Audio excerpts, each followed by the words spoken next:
Bonjour, donc moi c'est Mégane Boudot, je viens du campus de Lille, je suis en 5e année et on a tous les trois participé à l'Open ISEG, donc la 10e édition. Je vais te laisser te présenter. Et moi je m'appelle Idriss Mercier, du coup je suis dans la même promotion que Mégane en 5e année et on a participé donc, pour le projet qui se nomme le Camion du Bien. Et moi du coup je m'appelle Hector Barthes, je suis en 3e année aussi au campus de Lille. On a participé cette année au projet donc Open ISEG avec notre projet qui s'appelle le Camion du Bien, qui est un projet qui a démarré en août-juillet 2017 et qui aujourd'hui en 2019 vit toujours. Donc il a déjà une première vie ce projet. Le Camion du Bien aujourd'hui c'est un projet qui est axé sur des actions de prévention dans tout ce qui est le milieu de la fête. Donc festival, organismes populaires comme la fête de la musique, tout ça.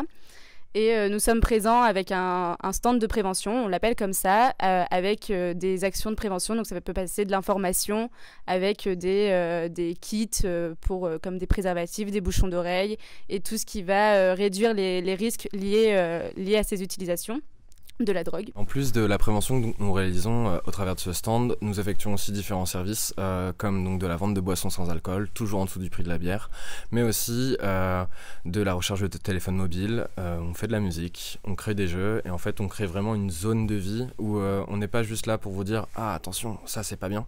C'est vraiment l'idée de dire informez-vous, responsabilisez-vous si vous allez avoir un comportement excessif. Pour cette année 2019, nous sommes les explorateurs de la fête. On se prénomme comme cela.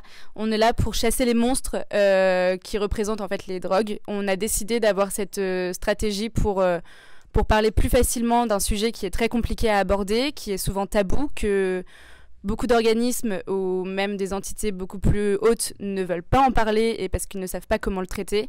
Nous, aujourd'hui, on a cette approche de démocratiser la chose et de personnifier en fait les usages de la drogue et d'avoir un discours qui soit beaucoup plus ludique et qui soit accessible autant par une cible qui consomme que aussi auprès des parents.